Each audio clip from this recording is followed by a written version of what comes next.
Bonjour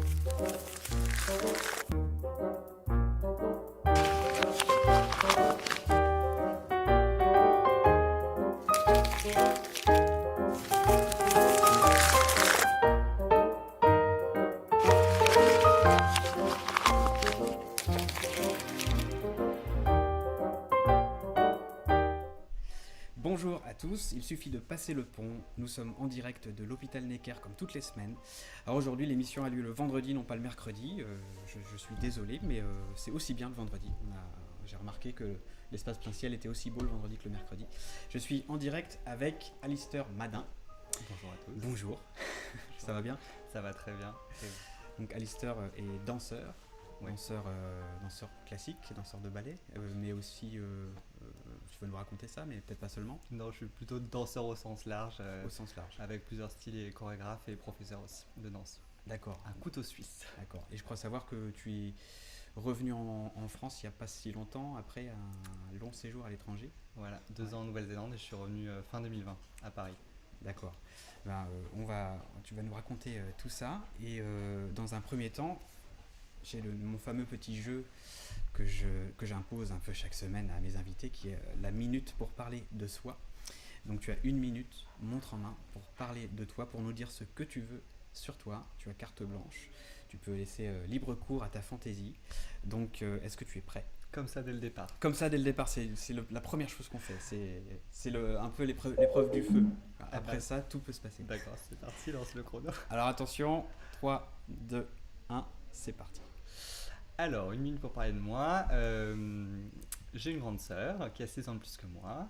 J'ai 2 nièces que j'aime beaucoup, évidemment, qui vont faire 7 et 11 ans dans quelques temps. J'aime beaucoup faire la cuisine.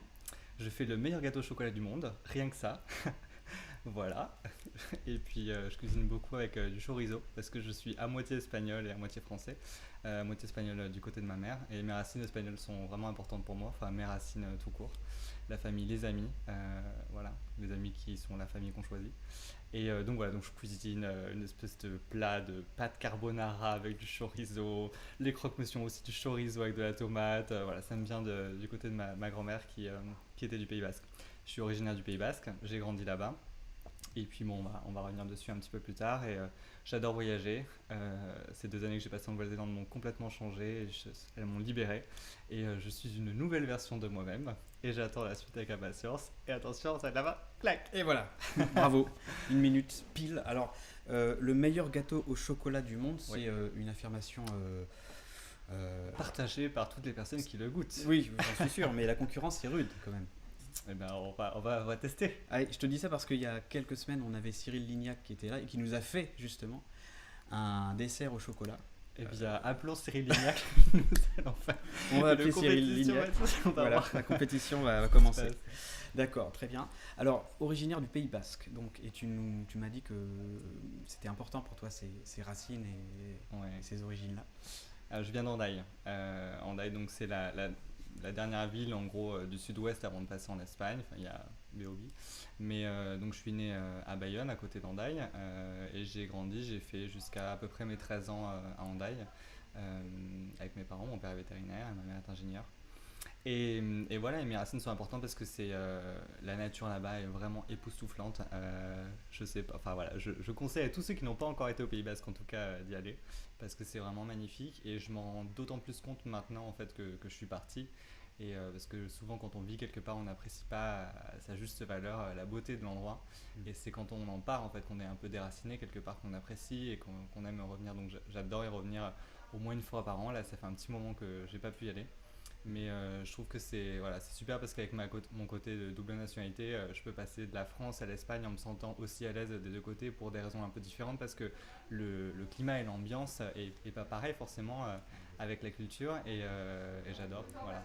D'accord, mais alors à part le chorizo, qu'est-ce que tu portes encore avec toi de tes origines et du Pays Basque? Je pense que quand on me regarde déjà d'être brun comme ça, tout poilu, il y a le physique effectivement. Je pense qu'effectivement c'est quand même un premier indice. Qu'est-ce que je porte? J'ai le tempérament quand même assez ibérique, je dirais, de dire les choses assez franchement et voilà, avec passion quelque part. Je dirais que la façon dont s'expriment mes émotions, c'est plus le côté espagnol.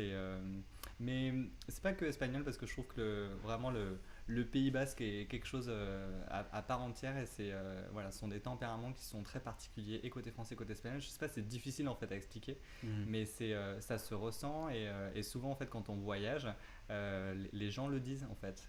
Là quand je suis parti en Nouvelle-Zélande, c'était assez amusant de voir déjà que la réputation que les Français en fait ont à l'étranger est différente de celle qu'on peut imaginer. Par exemple, quand je suis arrivé en Nouvelle-Zélande, on m'a dit tout de suite t'es français, ça veut dire que t'es très direct en fait dans ce que tu dis. Alors que moi j'avais l'impression d'être en France que justement on a tendance à mettre l'effort, naviguer un peu en eau trouble et dire les choses, mais alors qu'à l'étranger pour eux pas du tout. Au contraire, les Français sont très directs, ce qui est quelque chose que moi j'attribue plutôt au côté espagnol. Ouais. Et en fait pour eux non, pour eux c'est les Français, on est très direct. Oui, c'est parce qu'on dit que le français c'est la langue de la diplomatie, mais moi j'ai aussi remarqué que on était un peu considérés comme des grognons et effectivement des gens on n'a pas peur de dire ce qu'on pense, un peu trouble-fête toujours quoi. Il y a toujours un français dans le groupe pour venir dénigrer Oui, les c'est un peu la choses. réputation. Grognon mais piquant. Ouais, grognon piquant, ouais, c'est une bonne description.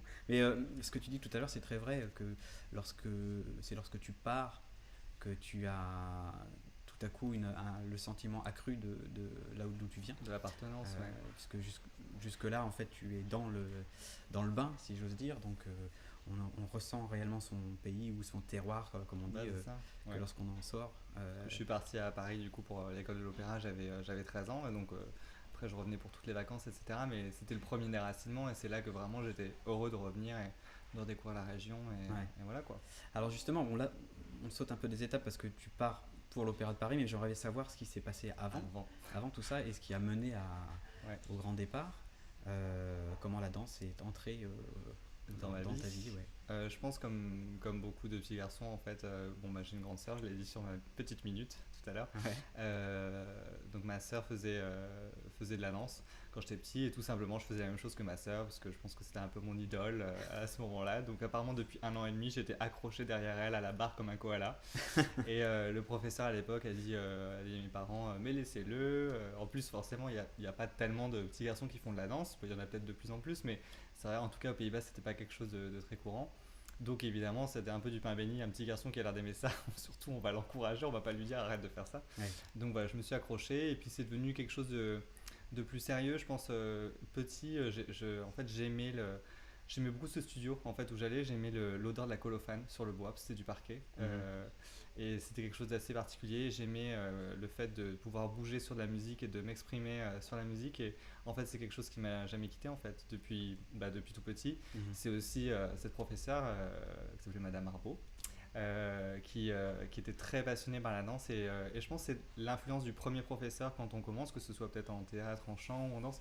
Finalement, c'est vraiment important parce que je pense que c'est ça qui définit l'essence de qui on devient en tant qu'artiste si on continue dans cette voie. Enfin, je le pense, après c'est juste mon avis personnel, mais je pense que par conséquent, pour moi, ce qui compte le plus dans la danse, c'est ça, c'est ce côté passion de s'exprimer en fait quelque chose sur le mouvement. Donc voilà, donc j'ai fait ça et vers 6-7 ans.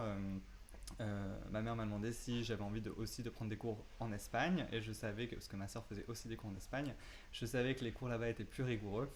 C'était un peu oh là là l'Espagne, et en même temps je me disais que de prendre cette décision c'était vraiment pas anodin dans ma vie et que c'était comme si je décidais que oui je voulais en faire mon métier. C'est bizarre de se dire ça quand on a 6-7 ans, mais je revois la scène dans ma chambre, dans mon lit où on allait me coucher, où elle me pose la question et en gros elle me dit réfléchis-y, tu me dis demain. Et puis ça m'a pris que quelques secondes et c'était assez évident. Et je lui dis non, mais je suis sûr, oui, j'ai envie de commencer. Et elle a refermé la porte et vraiment je me suis dit bon ben voilà, je serai danseur. C'est bizarre, hein. Non, c'est une vocation quoi. Ouais, c'est ça. Je reviens un peu en arrière juste pour les enfants, les jeunes qui sont dans leur chambre là, qui nous regardent. Tu parlais tout à l'heure de l'odeur de la colophane. Tu peux peut-être expliquer un peu ce que c'est pour. Alors la colophane, c'est une sorte de résine. Alors à la base, c'est plutôt solide, c'est un peu orange, on va dire. On peut s'en servir aussi pour faire pour le violon, parce que je faisais du violon aussi, et on le frotte sur les cordes en fait de l'archet pour avoir la résistance sur la corde qu'on a envie d'avoir. Pour la danse classique, on casse en fait cette forme de résine. Du coup, ça devient une poudre qui est jaune ou jaune orangé. Et justement, sur le parquet, ça faisait des traces un peu jaunes. On s'en sert un peu moins maintenant sur le lino parce que ça détruit un peu le lino. Donc, ils nous aiment pas trop quand on fait ça. Mais ça nous permet en fait d'avoir l'adhérence qu'on souhaite sur le sol. Donc, ni trop, ni pas assez. Et évidemment, plus on grandit, on évolue dans le métier, plus on devient exigeant par rapport à ça. Pour pas dire autre chose. Et donc, ça a une odeur assez particulière. Je sais pas comment expliquer. Pour moi, c'est vraiment l'odeur des studios de danse, des vieux studios de danse, pas des voilà, et du spectacle parce que c'est aussi quelque chose qu'on retrouve la colophane en coulisses beaucoup et en fait on s'en sert aussi beaucoup pour éviter que les chaussons glissent sur les collants. Donc avant de rentrer en scène, comme on a des demi-pointes ou des pointes pour les filles, souvent en fait voilà avec l'effort ça bouge et donc en fait ce qui se passe c'est qu'on met de la colophane sur le collant pour que ça crée un contact et ça évite de sortir parce qu'évidemment on se retrouve en scène avec la demi-pointe d'un coup qui vole en coulisses sur scène sur le public, c'est pas du meilleur effet. Oui, c'est pas, voilà. Effectivement, d'accord. Merci pour toute cette précision. Effectivement, moi je connaissais surtout la colophane comme pour les violonistes, pour que l'archet effectivement adhère, les cordes adhèrent sur l'archet, les crins de l'archet. Donc 6-7 ans, on a déjà un futur danseur. Ouais. À ce stade, tu avais déjà pris plusieurs années finalement de cours de danse. Ouais. Cette fois-ci plus comme un koala sur le dotateur mais en vrai. Il y a eu un petit peu d'évolution mais c'est vrai que du coup quand on me demande à quel âge tu as commencé la danse, j'ai toujours une réponse un peu différente parce que c'est difficile de dire, parce que je pourrais dire 1 an et demi mais c'était pas de la danse et donc souvent je dis voilà 7-8 ans parce que c'est à ce moment là où c'est devenu plus sérieux mais finalement quand on regarde les photos j'étais déjà à 3 ans avec un t-shirt rayé comme un gros bourdon dans les studios de danse et voilà. Et tu disais que en Espagne c'était plus rigoureux. Ouais. À quoi c'est dû Alors, je sais pas si c'était cette école en particulier, mais en fait, je pense vraiment qu'en Espagne, il y a un côté pour la danse qui est beaucoup plus strict dans le sens où ils aiment les choses bien faites. Donc, ils aiment que les bases soient vraiment ultra propres. Donc, il y a une attention plus particulière sur le placement qui est fait. Alors, en tout cas, à ce moment-là, c'est comme ça que je le percevais. Peut-être que c'est plus comme ça de nos jours. Mais côté français, j'avais l'impression qu'on accentuait sur faire des pas, faire des mouvements, trouver peut-être la qualité du mouvement en faisant le pas. Alors qu'en Espagne, c'était à l'inverse, travaillons les bases. Tant que ça, c'est pas propre, on ne fait pas le pas. Donc j'étais hyper frustré parce que moi je voulais lancer et en fait non, on revient au basique, on vérifie que la voûte plantaire est bien comme ci, comme ça.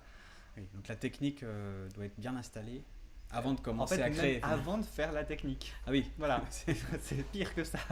C'est vraiment placer les jambes dans le bon sens, l'alignement, voilà.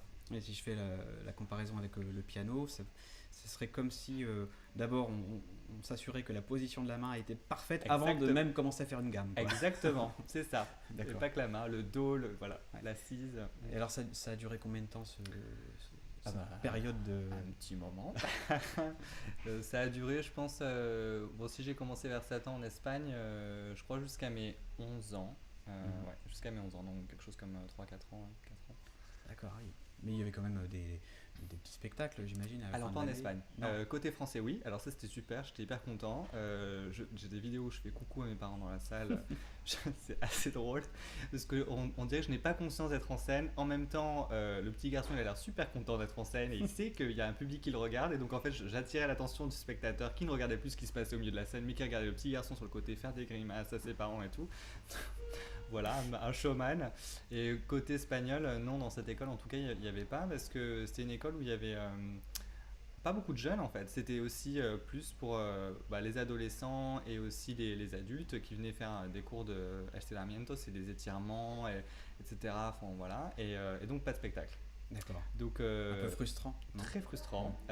Et je prenais aussi des cours particuliers avec un des professeurs qui avait un très bon œil, en fait, et pour me cadré, on va dire, parce que je pense que j'avais besoin d'être cadré aussi à l'époque. Mais j'en ai des souvenirs mitigés parce que c'est vrai que me retrouver seul dans ce studio qui était un peu glauque, faut le dire, le lino était noir, il n'y avait pas beaucoup de lumière, il faisait froid l'hiver. Je me rappelle mettre des polaires et c'est les thermolactiles, je crois, pour garder la chaleur. J'avais mal au ventre, je sortais là, je disais à maman, mais c'est pas possible et tout, il était horrible avec moi, machin. Et lui me disait, ah bah tu vas voir, hein, si tu veux faire l'opéra, ce sera vraiment pire. Et moi je disais là, mais pas du tout, ce sera pas pire, etc. Et mais on est toujours en contact avec lui. D'accord. Il est revenu me voir danser depuis à l'opéra, etc. Voilà. Mais c'est vrai que c'était Bon, bah, c'était une première idée de ce que ça fait de vouloir en faire son métier, on va dire ça Ouais, comme ça. ouais, ouais. Et donc, bah, déjà à cette époque-là, tu commençais à parler de l'opéra, Mm, l'opéra de Paris, mm. Ouais, j'imagine. Donc c'était un peu le but, quoi. C'était le Graal. le Graal, voilà.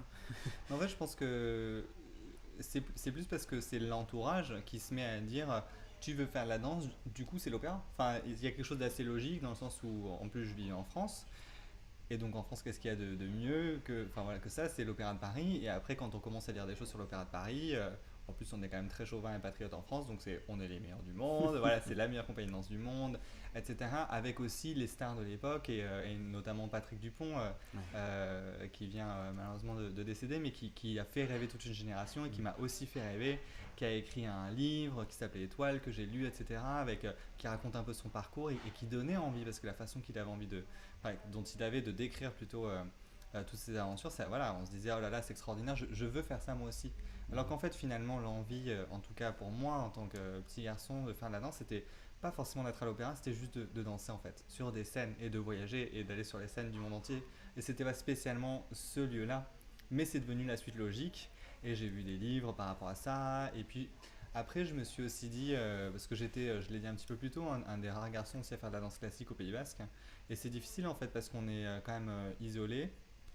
C'était très mal perçu parce que je faisais pas de football, pas de rugby, pas de pelote, qui sont un peu les sports phares en fait au Pays Basque. Alors à la limite le tennis ça passe, donc je faisais un peu de tennis aussi. J'ai fait pas mal de choses, j'ai fait de l'escrime aussi, mais pareil c'était un peu des choses moins populaires on va dire avec mes camarades d'école. Mhm. Et, euh, et ouais, en fait ce qu'on comprend pas quand on est jeune, en fait on méprise un petit peu, donc je me sentais un petit peu mis à l'écart et méprisé parfois. Et donc je me disais par rapport à l'école de l'opéra, justement c'est un endroit où tout le monde va faire la même chose que moi. Et en fait, on va se comprendre les uns les autres parce qu'on a un côté où on est tous pareils, on est tous différents évidemment. Et il y avait quelque chose où je me disais, bon, ce sera plus simple. Ouais, non, effectivement. Alors, tu parlais de Patrick Dupont. Mm. C'est vrai qu'il avait cette image là de romantique, flamboyant, qui sûrement faisait Passionné. rêver ouais, un petit garçon de ton âge. Enfin, je sais pas l'âge que tu avais à ce moment-là, mais c'est il, il était l'image qu'il projetait. Puis que les médias projetaient aussi de Oui, lui, meilleur ouais. danseur du monde, etc. Très charismatique. Ouais, alors pour créer des vocations, il n'y a pas mieux que de Bah ouais. trouver justement une espèce de héros comme ça, qui, et lui, il avait typiquement ça, il était beau, il était...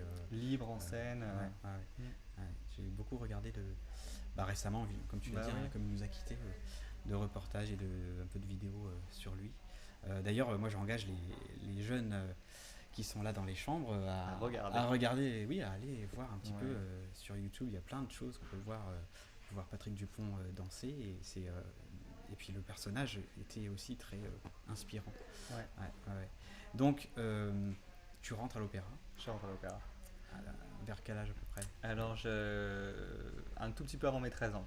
Enfin, D'accord. voilà, le mois de mes 13 ans, j'ai commencé à Nanterre, qui est donc l'école de l'opéra est un peu décentralisée du Palais Garnier. À l'époque, c'était avant 89, je crois. L'école était dans l'enceinte du Palais Garnier et ça a été délocalisé pour être à Nanterre Préfecture dans un espèce d'immense bâtiment blanc qui peut paraître assez austère quand même, mais avec beaucoup d'espace, un parc à l'intérieur et beaucoup de studios de danse, Mhm. avec donc une partie pour le scolaire le matin et l'après-midi pour la danse. Et donc c'est voilà, tout cet espace qui est dévolu à la danse. Et donc évidemment pour un jeune qui veut en faire son métier, c'est un peu le temple sacré, on va absolument y rentrer. Et donc pour y rentrer, il y a deux examens. Il y a un examen d'abord morphologique, de taille, de poids, etc., où on est en petit maillot de bain, donc petit slip de bain, c'est un peu, voilà, c'est un peu moyenâgeux. Enfin, et le deuxième jour, c'est plus un cours de danse, donc basé sur la technique, etc. Bon, alors, pour dire la vérité, je l'ai passé 2 fois. La première fois, ça n'a pas marché à l'examen morphologique. J'étais trop petit, trop gros, voilà, on me l'a dit clairement. Et donc, moi, entêté, je me suis dit, c'est pas grave, je reviens l'année prochaine. J'étais en limite d'âge l'année suivante. Et puis finalement, alors, j'ai triché. Pas faire ça, mais comme quoi ça marche, j'aurais pas fait la carrière que je fais si je l'avais pas fait. Parce que donc dans les marges de taille, je crois qu'il fallait faire 1m45 ou 1m50 et je faisais 10 cm de moins, vraiment que la taille minimale. Donc au départ, on avait été honnête avec mes parents, donc on avait rempli le dossier et on avait dit bah voilà, c'est ma taille, on va voir si ça marche. Évidemment, dossier refusé, ne venez pas. Et les professeurs de danse qui étaient dans la région de Pays Basque nous ont dit mais pas du tout, il faut mentir, monter. Mais 10 centimètres, ça paraît un peu gros. Ah ben donc on l'a fait, hein, on a menti, etc. Donc on avait déjà menti la première année, donc du coup la deuxième année j'avais encore plus d'écart de taille parce que j'ai eu un retard de croissance de 2 ans en fait. D'accord. Donc on a menti, j'arrive là-bas et je me rappelle la surveillante qui me mesure, mais c'est pas du tout la bonne taille, il y a 10 centimètres de moins, comment ça se fait? Et moi, innocent les mains pleines, ah ben je sais pas, vous savez ce sont mes parents qui ont rempli le dossier, alors j'étais parfaitement conscient, manipulateur. Et voilà finalement, et c'est passé. Et je me souviens de la tête de ma mère quand je lui ai dit, ah mais oui, je reviens demain, elle n'y croyait pas, mais c'est pas possible. Eh ben si. Et donc tu vas avoir affaire à une personne un peu tolérante parce que je pense que tricher sur 2 centimètres, oui, on peut se dire bon, mais 10. Je pense, et donc c'était Claude Bessy, la directrice de l'école de danse à l'époque, et je pense qu'elle a vu quelque chose en moi à ce moment-là. Et je me rappelle aussi qui s'occupait de l'audition, c'était un des professeurs qui s'appelle Bertrand Marena. Et en fait, je me rappelle, donc j'étais en petit maillot de bain, et puis il me disait bon ben c'est fini pour toi le McDo l'année prochaine. Hein. Alors qu'en plus, j'aimais pas le McDo, je n'allais pas au McDo, donc sous-entendu, le gros ventre, tu vas l'avaler pour l'année prochaine, mais ça va marcher. Et donc je disais bon d'accord très bien et puis voilà et puis je me rappelle elle lui disait vas-y fais-lui tirer son pied Bertrand et tout et donc ils étaient là à me forcer le coup de pied donc il m'attrapait la jambe pour essayer de cambrer mon pied dans un sens qui ne se cambrait pas parce que j'ai pas non plus une belle cambrure pour un danseur et puis donc il me disait bah va falloir travailler tout ça bon mais ils ont vu un potentiel et ça marchait et le deuxième jour je savais en fait que si je passais la morphologie j'avais plus de chance sur le cours parce que je savais faire pas mal de choses. Et puis je suis volontaire et donc je refaisais derrière. Donc après, je me dis voilà, quand on est directeur, on s'est dit ben, on va lui laisser une chance, il a l'air passionné, voilà. Et après, voilà, c'est tous les ans des examens à l'école de l'opéra pour rester ou partir. Ouais. Et là, ça dure combien de temps cette école le cursus, à Nanterre bah, ça dépend parce qu'en fait, on peut rentrer très très jeune. Je crois que le plus jeune c'est 8 ans. Et la limite d'âge pour entrer dans la compagnie, c'est il faut avoir moins de 19 ans. Donc ça peut être 10 ans en fait. Bon, moi j'y ai fait 6 ans dans cette école avec un parcours un peu particulier parce qu'en fait c'est un peu comme au collège, du collège au lycée, donc c'est de la 6e à, nous on appelle première division, il n'y a pas de terminale. Et moi je suis arrivé directement en 5e division et en fait je suis resté petit longtemps, c'est ce que je disais, donc j'ai redoublé ma 5e division parce que j'étais trop petit. Pour sauter ensuite la 4e, ce qui n'avait aucun sens, pour redoubler la 3e parce que j'étais encore trop petit, et après voilà, seconde et première, et après arriver dans la compagnie. D'accord. Ouais, j'ai grandi vraiment vers 17 ans en fait. Alors, quelle impression, parce que tu venais quand même du sud, d'Espagne et tout, l'arrivée à Paris, le changement de vie, ça t'a... J'étais ravi. J'étais ravi parce qu'en fait, ma grand-mère du côté paternel vivait à Paris. Donc on venait sur Paris quand même tous les ans à peu près pour les vacances de Noël. Et j'adore Paris, j'ai toujours adoré Paris du coup depuis ce temps-là. Donc j'étais ravi. J'étais moins ravi de vivre dans ta préfecture la première année parce qu'on était dans ta préfecture avec maman la première année. Après on a déménagé pour être dans Paris et donc j'étais beaucoup plus content même si ça voulait dire le RER tous les jours, etc. Mais non, je l'ai bien vécu parce que justement j'arrivais dans un endroit ou dans une école où ça me permettait de faire ma passion tous les jours. Un peu en horaire aménagé, avec des gens qui du coup comprenaient ce que ça voulait dire, que j'avais vu dans des stages d'été avant, donc on se connaissait quand même un petit peu, et puis je trouvais qu'il y avait un aspect émulation qui était quand même agréable, parce que j'ai un côté un peu compétitif aussi, donc, mais une compétition saine quand même, donc j'avais envie de montrer ma passion, mon truc, etc. Et donc je me suis vraiment senti bien. La première année c'était super. Après, bon voilà, c'était un peu comme pour tout dans la vie. Il y a j'imagine des amitiés qui se créent, non, dans ce genre d'établissement. Enfin, est-ce que tu as gardé des liens avec des jeunes qui étaient là aussi ou pas trop? Oui et non en fait. Oui et non parce que... Alors je pense que les mentalités aussi ont évolué, mais j'ai toujours été un peu en marge et différent par rapport à ce que je voulais, etc. Parce que j'adore la danse, mais je suis pas que dans la danse en fait. Donc finalement, mes amis sont vraiment en dehors pour la plupart. Ils font vraiment d'autres choses. Et j'ai du mal à ne parler que de ça, même si j'adore ça. En fait, j'ai besoin de me nourrir d'autres choses à l'extérieur pour revenir encore plus fort et plus riche dans mon art. Et donc oui, j'ai gardé quelques contacts de l'école évidemment, mais c'est plus tard en fait, c'est plus dans la compagnie que j'ai gardé contact. À cette époque-là, donc tu dis que effectivement tu avais en gros plusieurs passions et que tu avais besoin de sortir un peu de la danse, mais à cette époque-là, ça se traduisait par quoi? Ça se traduisait par garder contact beaucoup avec mes amis du Pays Basque, en fait. de garder un pied dans ce que je considère être la normalité, entre guillemets, parce que j'avais fait, avant de rentrer à l'école de l'opéra, 2 années au collège. Mhm. Et vraiment, c'était complètement différent parce que le collège, voilà, il y avait des jeunes qui venaient d'un peu partout, etc. Et justement, à l'opéra, tout le monde était trop dans la danse et voilà, je me sentais un petit peu déconnecté.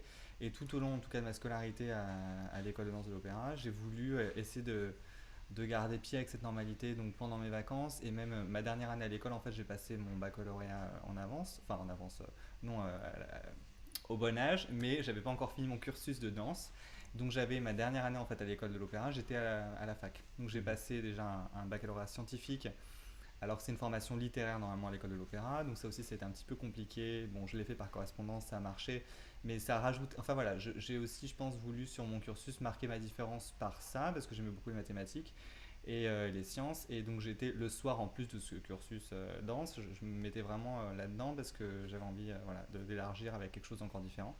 Et après d'avoir accès à l'université, j'étais à Dauphine et de rencontrer des gens et voilà, enfin, c'était très riche. Et là, pour le coup, je me suis vraiment fait des amis. Un de mes meilleurs amis vient de cette période-là. À l'école de l'opéra, tu dis, c'est un cursus littéraire nécessairement. Ouais, C'est-à-dire que si on veut faire des sciences, il faut passer par un autre. ouais. D'accord, il faut aller au CNED et passer un Bah, bac c'est ça. scientifique. Et en plus, à ce moment-là, ils n'étaient pas très favorables à ça parce qu'ils avaient eu des expériences qui n'avaient pas vraiment marché par le passé. Et donc, je suis arrivé à un moment où c'était plutôt non. Et il a fallu ruser, on va dire ça comme ça, pour que ça Tu as passe. passé ton temps à ruser en fait Un peu, depuis le mais début. tout le temps. Et non, ça a été un petit peu compliqué. Et en fait, jusqu'à quasiment la veille du baccalauréat, je ne savais pas encore si j'allais passer le baccalauréat littéraire ou scientifique. Et ça s'est vraiment presque fait à la dernière minute. Donc, ce qui fait que j'ai eu les deux cursus. Donc, mon regret, c'est de ne pas avoir pu passer les deux. Parce que, Ah oui, tu voilà. as eu les deux. Mais comme c'était en même temps, les épreuves, c'était pas possible. Mais voilà. Ah, moi, ça m'étonne tout de même que ce soit pas prévu. Enfin, comme si les danseurs nécessairement allaient être des littéraires ou. Bah voilà, je pense que voilà, on considère que parce que cette facette artistique, peut-être entre guillemets un peu plus romantique, ça s'adapte plus voilà, à la littérature, à la philosophie. Et oui, c'est possible, mais en même temps, je trouve qu'il y a un aspect aussi qui est quand même très mathématique dans la danse et de géométrie, de compte, etc. Donc je pense aussi que ça dépend, et puis ça dépend de la sensibilité de chacun. Hein. Oui, mais c'est d'autant plus étonnant qu'en musique, par exemple, il y a beaucoup d'élèves qui sont plutôt en filière scientifique. Il y a même énormément de musiciens qui ont fait des mathématiques et donc c'est pour ça que ça m'étonne en fait. Je Pourquoi pense que c'était peut-être plus simple d'un point de vue de l'organisation, de Ouais, faire venir les ouais. professeurs, enfin voilà. Puis il y en avait trop peu en fait qui avaient, je pense, envie de faire des mathématiques parce que quelque part c'est pas bien de dire ce que je veux dire, mais c'est plus compliqué. En tout cas, ça demandait peut-être plus d'efforts, je sais pas, ou de travail. Bon, voilà. Ouais. Je pense que enfin, quand on est à l'école d'opéra, beaucoup mettent vraiment l'accent, la priorité sur la danse et bon, c'est plus simple de s'exprimer sur du français ou de la philosophie que de passer des heures à faire des calculs, de la géométrie dans l'espace et d'apprendre Mm. des formules et machin. Je pense qu'il y avait de ça. Ah oui, c'est possible. Alors, sitôt le cursus terminé, Mm. ça a été la Nouvelle-Zélande directement ou Ah non. pas vraiment? Pas vraiment, ça a mis du temps avant d'arriver à la Nouvelle-Zélande. Non, donc quand le cursus à l'école de base s'est terminé, en fait, il y a un concours d'entrée dans la compagnie qui se fait. Euh, Et c'est un peu un système d'entonnoir en fait, l'école de l'opéra. C'est-à-dire qu'on arrive, on est quand même beaucoup, on va dire 10, disons ça. Bon, c'est pas exactement ça, mais 10. Et au final, bon, on en renvoie tous les ans. Pour arriver jusqu'à la première division, on est de moins en moins. Je crois qu'on était 6 l'année où j'ai passé le concours d'entrée pour l'opéra. Et là, en fonction des postes qui dépendent des départs à la retraite, des danseurs qui sont dans la compagnie, il y en a plus ou moins. Et donc, mon année, il y avait en tout et pour tout 4 postes pour intégrer la compagnie, garçons et filles confondus pour ceux qui venaient de l'école de danse et ceux qui viennent du monde entier, parce qu'en fait, il y a 2 journées pour intégrer la compagnie. Donc la priorité est pour l'école de l'opéra, mais il faut quand même garder des postes pour les gens de l'extérieur. Mm. Ce qui fait que la première fois où j'ai passé ce concours, pareil, ça n'a pas marché. Ils ont pris les 2 premiers, je suis arrivé troisième. Voilà, donc il a fallu passer un petit peu par la filière de l'extérieur, ruser encore un petit peu, n'est-ce pas. Donc j'ai fait voilà 2 ans ce qui s'appelle surnuméraire, donc ce sont des contrats en CDD à l'opéra. Donc en fait, ça change rien parce qu'on fait le travail, exactement le même travail que si on était vraiment danseur dans la compagnie, sauf qu'il y a une espèce de forme de précarité du contrat où on ne sait pas très bien si ça va être renouvelé ou pas. Mm. Il faut repasser le concours à la fin de l'année pour essayer d'intégrer la compagnie ou réavoir un contrat. Et donc, au bout de 2 années, j'ai obtenu mon CDI avec l'opéra et quelques mois plus tard, j'ai été promu à l'échelon supérieur de Coryphée. Donc en fait dans la compagnie il y a plusieurs échelons. Quand on rentre, ça s'appelle quadrille. Et après, il y a Coryphée, sujet, qui correspond à déjà le début des rôles de soliste, etc. Premier danseur et danseur étoile. Et voilà, donc c'est comme ça que ça s'est passé. Et donc j'ai fait 6 ans dans l'école et j'ai fait à peu près 13 ans et demi dans la compagnie. J'ai eu assez vite des rôles de soliste en fait dans la compagnie. Déjà ma deuxième année, j'ai été choisi par un chorégraphe qui venait de l'étranger, enfin un ayant droit, pour un ballet. Et je pense que en fait il a flashé sur mon visage, sur mon look. C'est-à-dire que en France, souvent, il faut faire ses preuves avant d'avoir accès à des rôles, etc. Et parfois, quand quelqu'un d'extérieur vient, ce sont d'autres critères. Et donc là, il y a eu un autre critère pour moi. Je devais faire un rôle quelconque, entre guillemets, dans un ballet. Donc le ballet s'appelle La fille mal gardée. Je devais danser le rôle du coq, donc vraiment caché de A à Z, un costume d'ailleurs très chaud et très lourd, qui a beaucoup de succès avec les enfants dans le public, mais c'est un peu un enfer. Je pense que je l'ai vu celui-là il y a quelques années. Ouais, c'est sûr, mais c'est très sympa. Ouais. C'est un ballet par un chorégraphe anglais, Frédéric Ashton, et c'est un peu comme une friandise, donc vraiment très chouette. Et donc on me présente, la directrice de l'époque, Brigitte Lefebvre, me présente à la personne en charge du ballet qui avait les droits, en lui disant, ben voilà, c'est le coquerel, c'est ça le nom, qui va faire le coq et tout. Et donc il me regarde, il me dit bonjour. Et après il regarde le cours de danse, et je vois qu'il me regarde beaucoup, mais bon, le cours se termine, et 2 heures plus tard, quelqu'un vient me voir et me dit, t'as été rajouté remplaçant du rôle d'Alain. Alors moi je me dis, mais qu'est-ce qu'on me raconte, mais qu'est-ce que c'est que ce rôle, etc. Et je vais voir, alors le rôle d'Alain, c'est un des rôles principaux du ballet. Pour les Anglais, c'est presque même le rôle principal. C'est le rôle du benet du village, qui est tout blond. Et en fait, c'est un rôle super. Et donc, c'était mon premier rôle à l'opéra. Donc, j'avais une perruque blonde avec donc moi tout brun, etc. Voilà. Un chapeau avec une marguerite sur la tête. Et en fait, c'est l'amoureux et conduit de l'héroïne qui s'appelle Lise, qui en aime un autre. Mais Alain, en fait, c'est le fils d'un riche paysan qui a plein d'argent. Donc forcément, ils veulent, voilà, la mère de Lise veut les marier ensemble, ça ne marche pas. Moi, le rôle que je faisais, donc il était en fait amoureux de son parapluie. Enfin, je simplifie, mais c'est un peu ça. Il ne quitte pas son parapluie, et donc il y a toute une histoire avec le parapluie. Mais tout est bien qui finit bien. Il finit avec son parapluie. À la fin, amoureux et conduit, personne ne veut se marier avec lui, mais il a son parapluie et il est content. Et en fait, c'est un rôle qui est passionnant et que j'ai fait à plusieurs moments dans ma carrière et qui a été très porteur. Et je pense que c'est grâce à ce rôle aussi que j'ai décroché mon CDI à l'opéra, parce que je me souviens un commentaire d'un soliste après un des spectacles qui m'a dit, alors c'est la première fois que je vois un surnuméraire avoir un succès d'étoile à l'Opéra Garnier. Et c'était vrai que au moment des saluts, il y avait vraiment eu une ovation, mais parce que le rôle se prête à ça. Et moi j'y étais avec toute ma candeur de l'époque, et je pense que ça fait partie de ces rôles qu'on peut faire à différents moments dans une carrière et qu'on va envisager d'une façon différente. Et à ce moment-là, je l'ai fait avec toute ma naïveté, justement un peu de post-adolescent, jeune adulte, etc. Et quand je l'ai repris plusieurs fois plus tard, ça a évolué. Ouais. Donc voilà. Alors, tu te rappelles, j'imagine, les premiers pas sur la scène de l'Opéra Garnier, et est-ce que tu te rappelles un peu la sensation que ça... Ouais, je me rappelle très bien en fait. C'est un peu la sensation équivalente que j'ai eue par rapport à la colophane. C'est-à-dire que le Palais Garnier, bon, ils ont refait des travaux depuis, mais au moment où moi je suis arrivé, c'était encore vraiment vraiment ancien, la partie qui était donc pas accessible au public. Et il y avait toutes ces odeurs de boiserie qui étaient quand même très fortes. Et je me souviens que c'était un sentiment quand même assez présent. Et les premiers pas sur la scène, en fait, j'étais presque déçu. En fait, j'étais content et déçu parce que il y avait ce côté écrin. J'avais l'impression qu'on avait ouvert un écrin à bijoux et que c'était tout petit. Enfin, évidemment, c'était pas petit, mais c'était beaucoup plus intimiste que la sensation que j'en avais quand moi j'étais dans la salle, dans le public, à regarder les danseurs. Et je me dis, oh là là, en fait, les sièges sont plus près que ce que je pensais. Oh bah c'est pas si effrayant que ça, il y a un côté chaleureux, toute cette dorure, tout ce velours rouge. Voilà. Alors, impression que j'ai pas du tout eu par contre à l'Opéra Bastille. Quand je me suis retrouvé à faire mes premiers pas à l'Opéra Bastille, l'inverse. Je me suis dit, panique totale, les sièges sont tellement loin, c'est tellement immense, c'est horrible, ça me fait stresser. Il y avait une ambiance assez froide, assez, plus impersonnelle en tout cas, qui est plus, voilà, c'est l'architecture contemporaine, donc c'est différent. Mais c'est quand même une impression que j'ai gardée après tout au long de ma carrière quand j'ai dansé dans ces 2 théâtres, que j'ai vraiment, que j'aime pour ce qu'ils sont. Il y a un aspect plus rassurant à Garnier qu'à Bastille, il y a un côté plus, je sais pas, impressionnant, je trouve, à Bastille. Et il y a aussi un détail qui change, c'est que la scène de Bastille est plate, en fait, alors que la scène de Garnier est inclinée. Je crois que c'est 5%, mais je suis jamais sûr. Mais en fait, c'est un théâtre à l'italienne, donc c'est construit de cette façon-là. Et c'est une donnée supplémentaire à gérer. Ouais. Mais donc voilà, donc les impressions et les ambiances sont différentes. Et justement, quand on est sur scène, on a l'impression que le public de Garnier est plus proche de nous et donc nous soutient un peu plus. Et on entend plus justement le retour du soutien des gens, etc., les bravos. Alors qu'à Bastille, en fait, ça se perd avec l'espace. Et je me souviens de me dire à certains spectacles, oh, ils n'ont pas aimé, ça n'a pas plu. Et d'avoir les retours des gens après à l'extérieur, me dire c'est incroyable l'ovation que vous avez eue.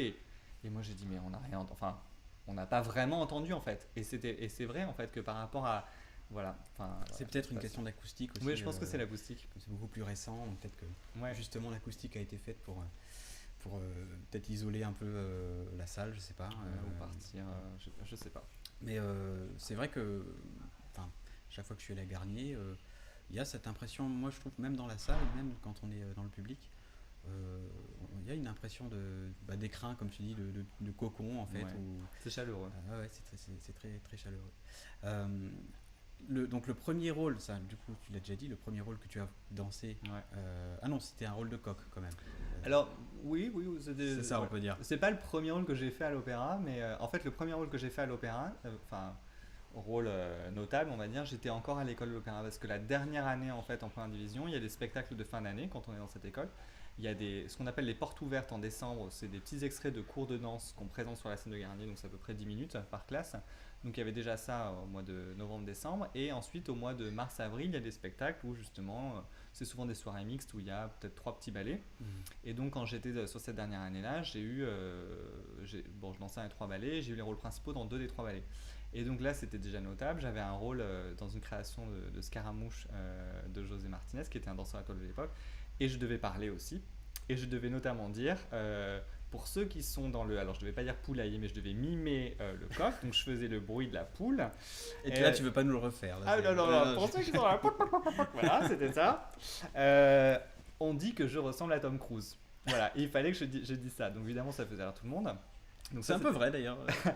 Peut-être un peu moins maintenant, mais bon, en tout cas, voilà. Donc je devais dire ça, et donc je faisais ce rôle-là, et qui était super, hyper chouette, parce qu'en plus j'étais le seul grand, avec, c'était surtout des plus petits en fait. Et c'était vraiment touchant aussi, parce que c'était un peu, on s'adresse à la relève, etc. Enfin, je trouvais que c'était vraiment chouette. Et après, l'autre rôle, c'était un chef gitan, c'était super aussi, mais du coup, c'est quelque chose qui m'a suivi toute ma carrière à l'opéra, c'est que j'ai fait les rôles de caractère ou de méchant, voilà, parce que ça colle avec mon physique et mon tempérament. Donc voilà, à l'opéra, je fais tout le rôle de chef brigand, chef gitan, chef des voleurs, voilà, chef bandit, tous avec des couleurs de cheveux différents, rouquin, blond, brun, la boucle d'oreille, pas de boucle d'oreille, l'accessoire, le fouet. Et tu aspires à d'autres rôles ou oui, à l'époque j'étais en fait. Ce qui est amusant, c'est que quand on est enfant et qu'on veut faire de la danse, on veut faire les rôles de prince parce qu'on se dit oh là là, ce sont les rôles principaux, c'est génial. Donc moi, je voulais absolument faire le Lac des Cygnes quand j'étais petit, je voulais faire le prince du Lac des Cygnes. Puis finalement, grandissant, je me suis dit ça manque un petit peu de consistance, les rôles de prince. Enfin, peut-être pas, ça dépend évidemment comment on les aborde parce que j'ai vu évidemment des princes absolument fabuleux, etc. Mais ça me semblait finalement moins intéressant que les mauvais garçons, les mauvais génies, tout ça, où il y a plus... Voilà. Et finalement, dans le public, on se souvient beaucoup plus de ces rôles-là. Par exemple, dans Roméo et Juliette, je dansais Mercutio, et c'était super parce que c'est un rôle qui est à la fois très technique et très théâtral, parce que je devais faire rire, en même temps, à un moment donné, je meurs. Donc j'ai toute une palette d'émotions interprétées qui me semblait un peu plus complexe que Roméo, qui est entre guillemets juste amoureux et ensuite désespéré. Bon, je suis d'accord avec toi, les rôles de jeunes premiers, pour moi, sont toujours un peu plus ennuyeux. Ça dépend ce qu'on en fait. Voilà. Oui, voilà. Et c'est en même temps, c'est emblématique. Alors, je dis ça, j'ai quand même été invité à annoncer le rôle du Lac des Cygnes du Prince du coup au Japon en 2017. Et d'ailleurs, j'ai hésité avant d'accepter parce que j'avais l'impression de ne pas correspondre en fait à l'image que moi je m'en faisais, etc. Et je me suis dit, tu peux pas refuser une opportunité pareille. Et justement, essaye de te l'approprier, essaye d'en faire quelque chose qui te soit personnel. Et c'était une expérience magique, magnifique, parce que j'ai adoré collaborer avec ces danseuses étoiles japonaises et se retrouver à mi-chemin justement entre leur pudeur et leur réserve nippone et moi mon tempérament, ma fougue ibérique basque. et française, voilà c'est ça. Et donc de se retrouver à mi-chemin et de faire ce mélange, c'était passionnant. Et c'est ça en fait qui m'a poussé à partir en fait de l'opéra, à vouloir plus d'expérience, à collaborer avec d'autres artistes, à m'élargir. Parce que j'avais le sentiment à l'opéra que j'étais arrivé à un moment donné où je j'avançais plus en fait. Donc j'ai eu beaucoup de rôles hyper intéressants, j'ai travaillé avec beaucoup de chorégraphes, on a fait beaucoup de tournées prestigieuses, le Bolchoï, le Canada, le Japon, et passionnant, et j'ai adoré. Mais voilà, il me manquait plus. J'ai eu 3 directeurs différents à l'opéra, donc à chaque fois c'était un renouveau de la compagnie aussi, une nouvelle image. J'ai fait des rôles d'étoiles à l'opéra, voilà, et ça aussi c'était très porteur, c'est ce que je voulais faire. La première fois d'ailleurs j'avais 25 ans et je me suis dit oh là là, ça va lancer ma carrière. C'était dans La Source de Jean-Guillaume Barre et je faisais le rôle d'un elfe tout peint en vert, avec des paillettes partout. Pendant un mois j'ai eu des paillettes chez moi, catastrophe, parce que ça ne part pas les paillettes. Et voilà, je me suis dit tiens ça va lancer ma carrière et puis finalement c'était un peu en dents de scie parce que l'opéra c'est une grande maison, il en faut un peu pour tout le monde et même quand on fait bien son travail, mais c'est pas dit que finalement on va continuer sur cette lancée. Et donc j'ai trouvé ça compliqué. Donc parallèlement à ça, je me suis dit je vais passer mon diplôme d'état pour devenir professeur de danse. Donc ça m'a permis d'avancer aussi différemment dans une autre voie et aussi de me reconnecter à ma propre passion et de me rappeler tous les souvenirs d'enfant de pourquoi j'avais choisi ce métier. Donc j'ai fait ça en 2016 et voilà, donc j'ai eu tout ça et quand je suis parti au Japon j'ai décidé de commencer à regarder pour voir si je pouvais trouver une compagnie en Europe où je pourrais collaborer avec d'autres artistes etc. ou aux États-Unis et finalement après plusieurs mois de recherche je me suis retrouvé en Nouvelle-Zélande. Mais Au bout du monde. Il y a eu un concours aussi ou comment ça En s'est fait, ce qui se passe en général quand on cherche, c'est on va sur les sites internet des compagnies, on voit justement s'il y a des offres d'emploi, ou alors on fait comme des candidatures spontanées où on envoie directement son CV avec des vidéos et des photos en disant je suis très intéressé par votre compagnie, vrai ou faux, mais on tente et on voit ce qui se passe en fait. Et à ce moment-là, en général, si jamais ils sont intéressés, ils disent bah venez prendre un cours avec la compagnie, voir si vous correspondez aussi. Et ensuite on discute. Et c'est intéressant de voir que l'école française en fait nous différencie beaucoup de ce qui se fait ailleurs et que bah, ça peut être une force comme une faiblesse aussi parce que ce que nous on perçoit comme étant quelque chose de fort à l'extérieur c'est pas forcément le cas. On a une approche à la musicalité qui est particulière, à la technique aussi parce qu'il y a un côté où on aime le bon goût. En français, donc le bon goût, ça veut dire pas en faire trop, donc pas faire trop de pirouettes, pas sauter trop, etc. Avoir une certaine forme d'esthétique, sauf que ça marche pour nous, mais ailleurs, c'est considéré comme quelque chose du coup de plus fade ou de plus inintéressant, ou parfois scolaire. Donc c'est voilà, trouver le juste milieu, trouver où est-ce que ça correspond, changer aussi, évoluer, sortir de son carcan. Et c'était le cas en Nouvelle-Zélande. Eux, ils sont plus flamboyants que nous. Bah, en Nouvelle-Zélande, la façon dont ça s'est fait, c'était assez étonnant. Je suis parti en plus passer l'audition, je l'ai fait sur une semaine. J'avais décidé de vendre mon appartement sur Paris parce que je voulais plus d'attache sur Paris justement si je devais voyager. Et en fait, je signais la vente à 13h, je montais dans l'avion à 20h. Donc c'était un lundi. Et donc c'est quasiment 2 jours de voyage pour aller en Nouvelle-Zélande, c'est 30 heures d'avion minimum. Donc j'en avais pour 30-32 heures. Je suis arrivé là-bas un mercredi après-midi, j'ai auditionné le jeudi matin, le vendredi matin. On m'a proposé mon contrat de danseur étoile du coup le jeudi soir là-bas. Et je revenais le samedi après-midi pour reprendre mes répétitions à l'opéra le lundi. Donc c'était assez voilà. Donc j'ai fait 60 heures d'avion en une semaine. En plus c'était juste après des vacances d'été, donc j'ai dû me remettre en forme très très vite. Et quand je suis arrivé là-bas, en fait, ce que j'ai aimé, c'est que j'ai senti une passion des danseurs. En fait, il y avait beaucoup de nationalités différentes. Et j'ai senti ce pourquoi moi j'ai commencé la danse et ce pourquoi moi j'aime la danse. Et qui commençait peut-être à me manquer un petit peu à l'opéra ou que je voyais plus, peut-être parce que c'était moi aussi avec mes yeux, je ne le voyais plus ou parce que c'était moins présent à ce moment-là. Et j'ai aimé ça en fait, ce dynamisme. J'ai aimé aussi le rapport avec le staff artistique et voilà, ce mélange artistique d'idées, de visions et aussi les chorégraphes qui venaient, qui étaient des chorégraphes que moi je ne voyais pas non plus à l'opéra. Et ça m'enthousiasmait et je connaissais pas le pays autrement que ce qu'on voit un peu dans les reportages etc. Et c'était même pas forcément un pays où je voulais aller parce que ça me semblait tellement loin que voilà. Je crois que c'est l'antipode je pouvais pas total de la France. Ouais, il n'y a pas plus loin. Okay. C'est de l'autre côté. Mais un voyage merveilleux. Alors, mais à l'Opéra de Paris, c'est plutôt international quand même ou c'est moins international? Il y a des danseurs, est-ce qu'on rencontre quand même des danseurs d'autres pays? Alors c'est moins international, ça tend à le devenir beaucoup plus maintenant parce que c'est ce que je disais en fait plutôt sur le concours d'entrée on privilégie quand même l'école de l'opéra et donc comme la sélection se fait vraiment en amont depuis tout petit, Oui.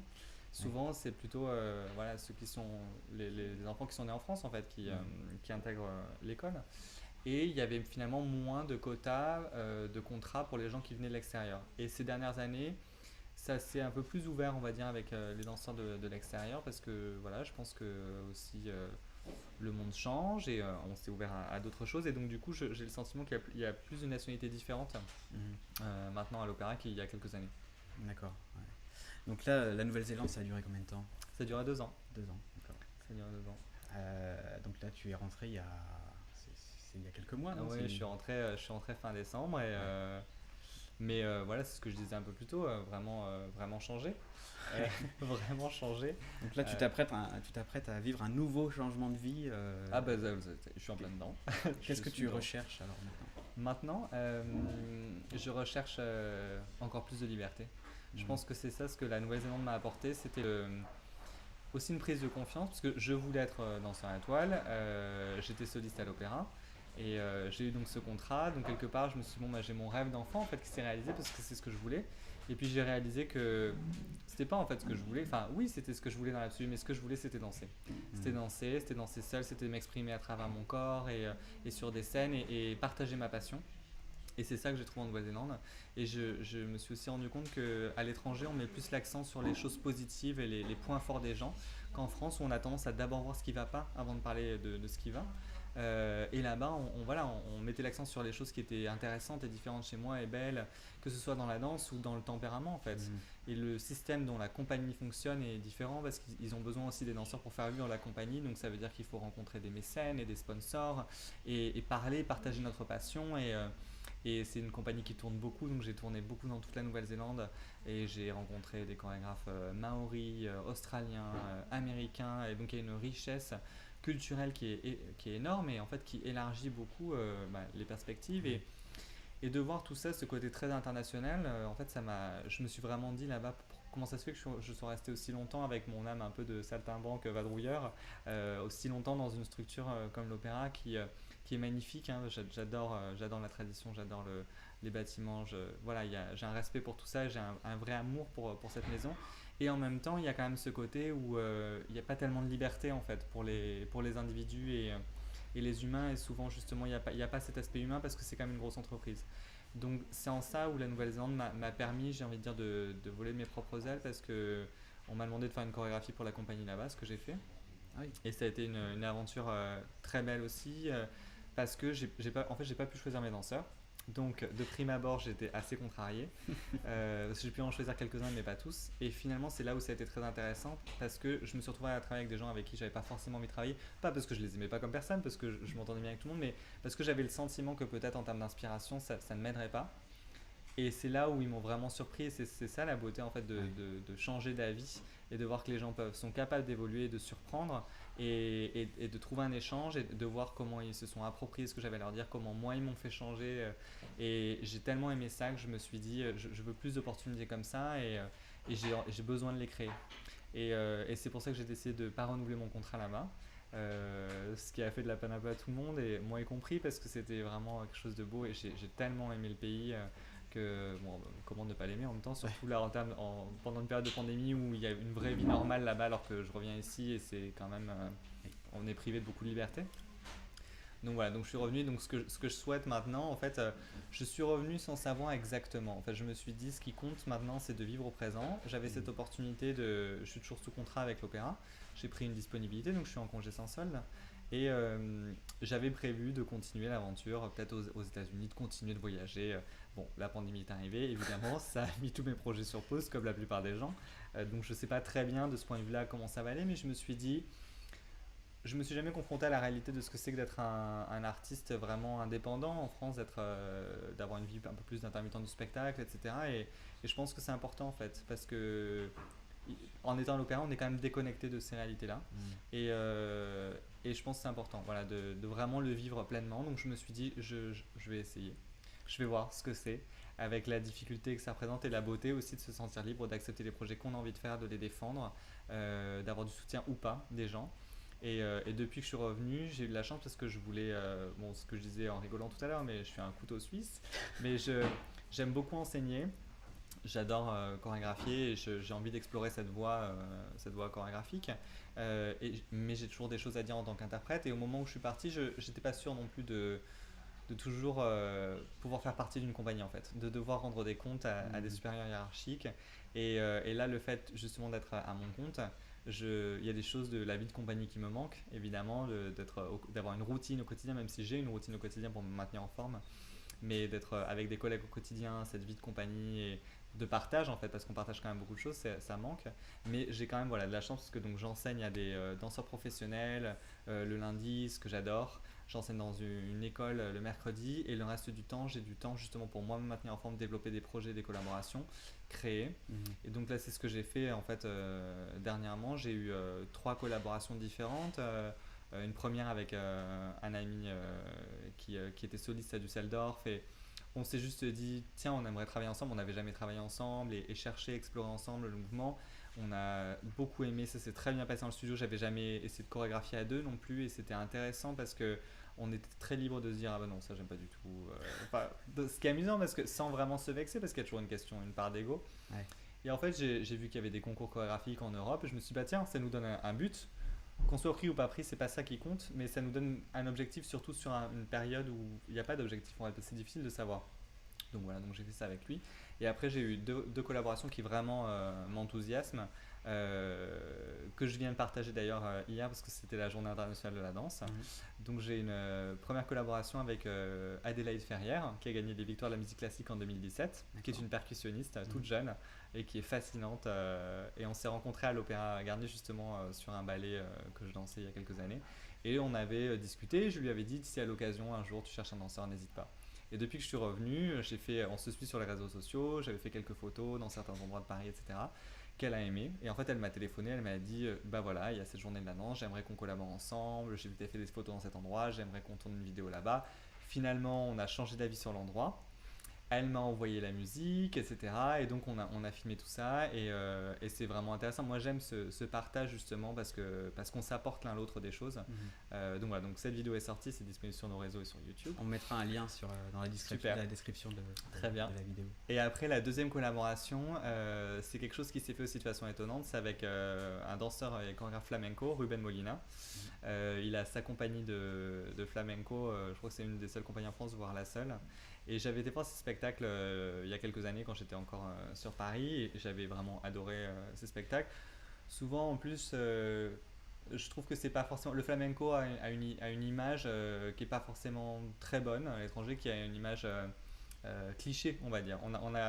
On a une idée de ce qu'est le flamenco et on se dit tiens ça va être comme ça. Et en fait justement ce que j'ai adoré dans ces spectacles c'est que je trouvais qu'on y retrouvait l'essence du flamenco avec quelque chose de vraiment accessible et c'était très bien fait. Je trouvais ça vraiment très intéressant et j'ai vu 2 spectacles différents, qui étaient un peu plus grand public, qui était je crois au Café de la Gare, enfin vers Bastille, et un autre qui était plus intimiste qui s'appelait Passio Flamenco au Théâtre du Gymnase. Et je lui ai écrit en fait après ça et en fait on est rentré en contact et j'avais des images de scènes avec lui, de collaborer et je lui ai dit il faudrait qu'on collabore, j'ai plein d'idées et puis moi avec mes racines espagnoles et tout. Donc lui il était vraiment ouvert à cette idée et puis je suis parti en Nouvelle-Zélande. Donc ça s'est pas fait. Maintenant il faut le faire. Faut le rappeler. Et donc voilà, et donc je l'ai rappelé. On s'est vu, c'était amusant parce que lui il était encore en Espagne et vraiment on s'est vu quand il était de passage à Paris en coup de vent et donc je lui ai dit ben voilà, il était emballé. On a discuté de musique et on a choisi une musique et on a mis ça en place. Et c'est ça qui est beau avec cette période qu'on vit, c'est que il ne se passe rien, entre guillemets, et en même temps ça laisse du temps pour contacter les gens, rentrer en contact et essayer de monter des projets. Et là on a eu tous les deux le temps de se prendre une semaine pour chorégraphier. Donc je suis parti en résidence chorégraphique à Cordoue en Andalousie. Et on a travaillé 5-6 heures par jour pendant 5 jours pour monter un duo qu'on a partagé d'ailleurs hier aussi, qui est en lien dans ma bio sur Instagram. On va mettre ça aussi en lien. Voilà, et en fait ça a été vraiment quelque chose de très fort parce que c'est un mélange, c'est une chorégraphie fusion de nos 2 univers. Son univers flamenco qui tire aussi un petit peu vers le contemporain et moi mon univers plus néoclassique contemporain et on voulait surtout pas faire une confrontation flamenco néoclassique, on voulait trouver aussi un terrain d'entente et jouer avec tout ça Et voilà, et ça a été passionnant parce on a adoré ce travail de recherche, on n'attendait pas les mêmes choses, on s'est complété et on est très heureux et fiers du résultat et on espère voilà, qu'on pourra le présenter en scène. Je pense il y a un journaliste en Espagne qui nous a demandé qu'est-ce que vous voulez en faire et à ce moment-là on était toujours dans le processus de création et de façon évidente on a dit bah, c'est le premier pas vers autre chose, on espère qu'il va y avoir autre chose et en fait on pourrait l'élargir sur un spectacle en entier. Je pense qu'il y a vraiment quelque chose parce que parfois ça fonctionne pas vraiment ces fusions et je pense honnêtement là que ça fonctionne, il y a quelque chose à défendre parce que c'est nous aussi, c'est lui et moi, peut-être ça marcherait moins bien avec d'autres danseurs de ces disciplines mais il y a quelque chose qui nous... Ouais, c'est sûr. Ouais, je pense que les racines ibériques en fait ça fait que ça fonctionne aussi, donc on va voir pareil, du coup on l'a soumis à des concours chorégraphiques, on attend les réponses, si ça ne se fait pas c'est pas grave, voilà. On va croiser les doigts pour vous. On verra, on verra. Bah, mais déjà, c'est la partagé passion d'avoir fait ça, c'est super. Ça m'a rendu très heureux. Ah bah, j'ai hâte de le voir aussi parce que du coup, j'ai pas encore vu. Et on va partager tout ça sur la vidéo. Je vois que le temps passe à une vitesse, on arrive presque à 1 heure là déjà. On est obligé. Ah non, mais c'est formidable, on est obligé de s'arrêter, mais moi je resterai à t'écouter encore pendant 1 heure. En tout cas, bah déjà, je voulais te remercier d'avoir pris ce temps pour venir nous parler aux enfants et aux jeunes qui sont dans les chambres là. J'espère que ça vous a plu à tous. Merci à tous d'avoir écouté. À toi. En tout cas, j'espère que ça leur donne envie. En tout cas, moi, ça me donne envie d'aller découvrir encore un peu plus ce que tu fais. Merci beaucoup à l'Espace Plein Ciel qui sont toujours aussi... qui nous accueillent toujours avec beaucoup de chaleur. Voilà. Et puis, pour ma part, je vous donne rendez-vous la semaine prochaine. À bientôt. À bientôt.